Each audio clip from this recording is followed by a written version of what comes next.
I may have severely underestimated the amount of spruce wood I'd need for this project.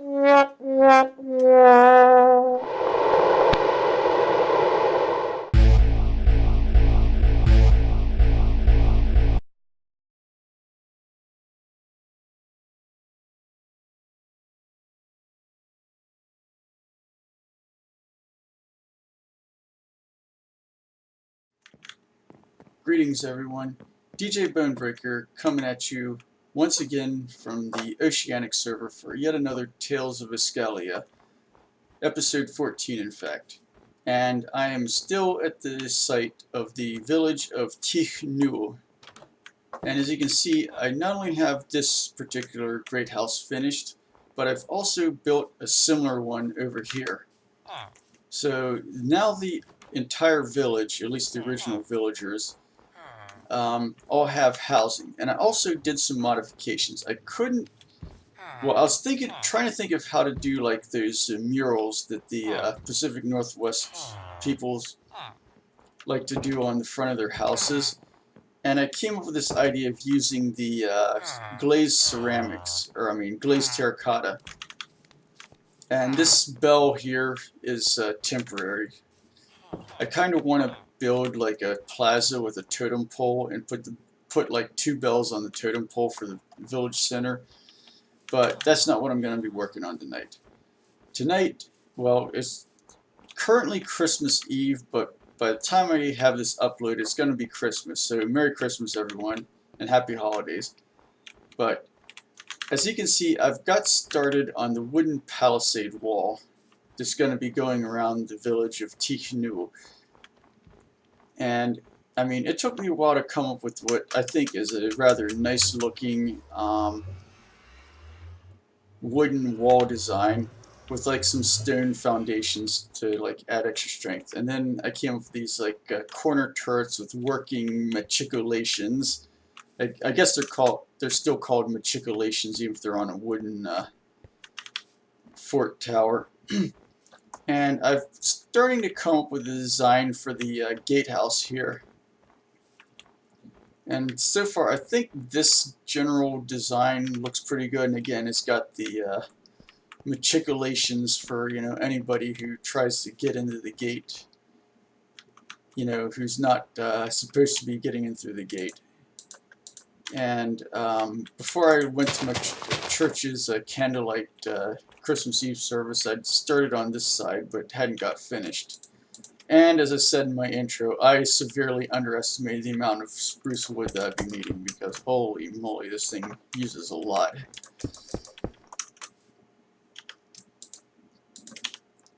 So what I was thinking is at least get the gatehouse and say, you know, one segment of the wall out further from the gatehouse. So I have a nice, what do you call it, nice start on that.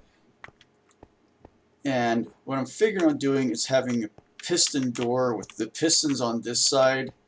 And I'm not entirely sure what I want to use for the how to open and close the door. I think I might just put a button like either here or on this polished andesite block, or maybe even like over here. But anyways, once I figure that out, I'll get back to you.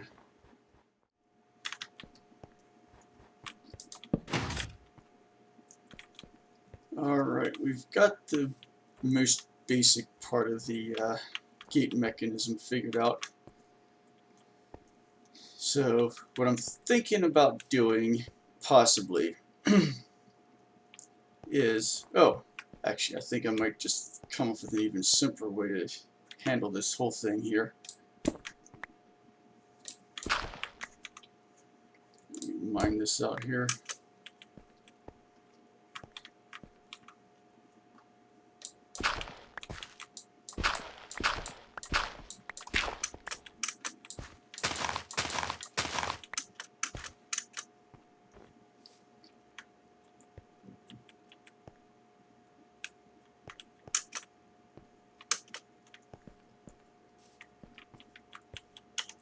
yeah, what I want is a couple wooden buttons. Let's see, what do I want to make them out of? Do I want to make them out of spruce wood or no? So do I have any extra buttons in my stone buttons? No, those are not going to have a sufficient delay for what I want. I guess I have enough oak wood. So fine, we'll make some oak buttons.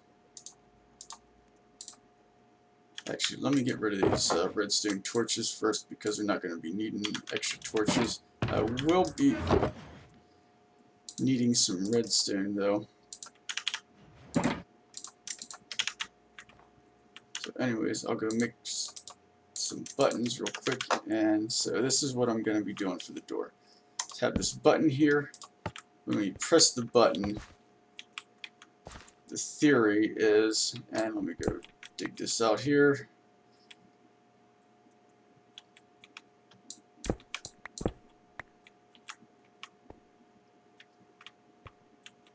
Okay, let's see. If I remember correctly, any redstone is placed below, the button should be activated by the block above it. So like, yep, okay, perfect. That definitely makes life a bit easier, let's just say.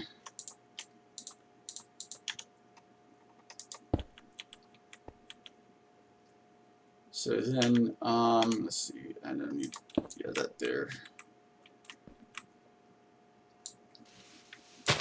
And then because that's a half slab above the block,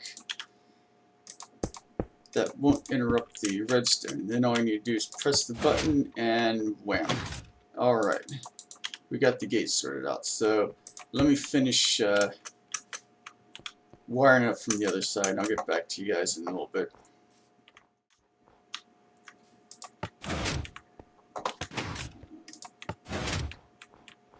Alright, as you can see, the gate mechanism is working now. So all that's left is to finish building the rest of the gatehouse, which again is going to have functional matriculations.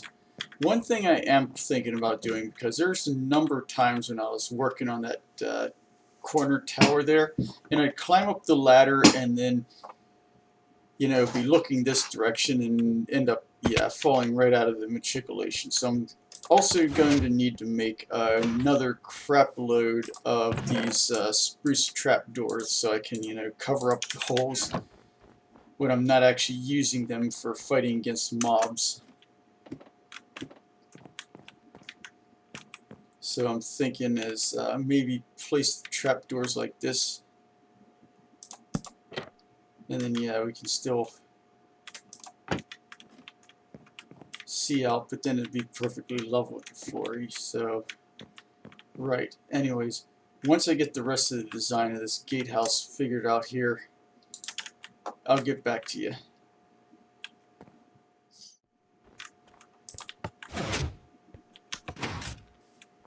Okay, the gate itself is not only functional now, but also, in my opinion, looks pretty nice. So yeah, I think we're going to keep this design here for the gatehouse, or at least this, you know, part of it. Help if I filled in my holes that I left from construction. But yeah. Now, working on the top part here, which, oh, hello, Mr. Creeper. You want to test my matriculations for me? Good enough. Oh. Oh, really now, buddy? Well, this is off to a whiz-bangity start. Man, I just can't aim today. But yeah, the whole idea of these matriculations, I can shoot almost straight down, and there we go. If I can actually hit the mobs, I can just, you know, safely snipe them from up above, you know, and then take them to their doom. So yeah, anyways, now where was I at? Well, picking up my arrows. But yeah, what I'm wanting to do with this whole gatehouse thing here is can put like another log, I guess you could say, across to this support beam here, and then of course do another support beam up like this the whole way. But this gatehouse is going to be built using similar style of architecture to the other plank house structures. So yeah, it's going to be pretty long and narrow, but it'll give us a nice, good fortified gatehouse. And of course, I need to strip the bark off this log here. So yeah, I think this actually looks pretty good.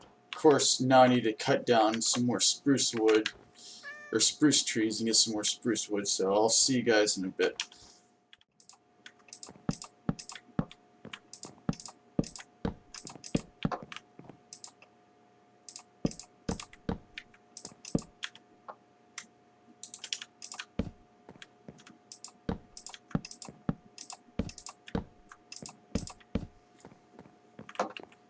Alright, I'd say this gatehouse is definitely starting to come together now. And we even got like one segment past the gatehouse of the wall done. So yeah, we're definitely making progress with fortifying this here town. We're putting the new in T'éex Noow, I guess you could say. Since, you know, the name of the town has the Tlingit word for fort in it, so it's better be fortified, right? So actually all it really needs to be done with this gatehouse now is to add a roof like what's on the turret over there. So make sure I got enough tropical planks and spruce logs, and time to get cracking with that. Alright, the roof is now complete. And all that's left to do here is finish out the interior and work on lighting this place up, because, well, you know, we don't want to have any creepers or zombies or skeletons spawning in our gatehouse, you know, which is kind of designed, you know, that kind of defeats the whole purpose of having a gatehouse on your village, to keep all those zombies, skeletons, and creepers out, right? So once I get that finished up here, I'll see you guys in a bit. Alright, we now have the interior supports and detailing done, and it's all lit up properly, so we don't have to worry about mob spawning. And yes, I put my bed here, or moved my temporary bed from beside the equally temporary portal to here, so I don't have to keep running outside the gate and, you know, taking like about 30 seconds to get to my bed. But yeah, this gatehouse, I'd say, is now finished, and it looks pretty impressive if I don't say so myself. Probably looks even more impressive from the outside, you know, with the big overhang here. Oh yeah, that looks really beautiful. And the best part is it's 100% functional as well. Like, I can, you know, sit in there and pop open these trap doors to drop, you know, or shoot death down upon any mobs hanging out underneath here. Yeah, it's kind of funny because I actually have functional matriculations on this fort. Is that it technically is a bit better and fortified and better defended than my massive stone castle that I have built back at you know, my original base, which I do plan on working on some more in the coming year.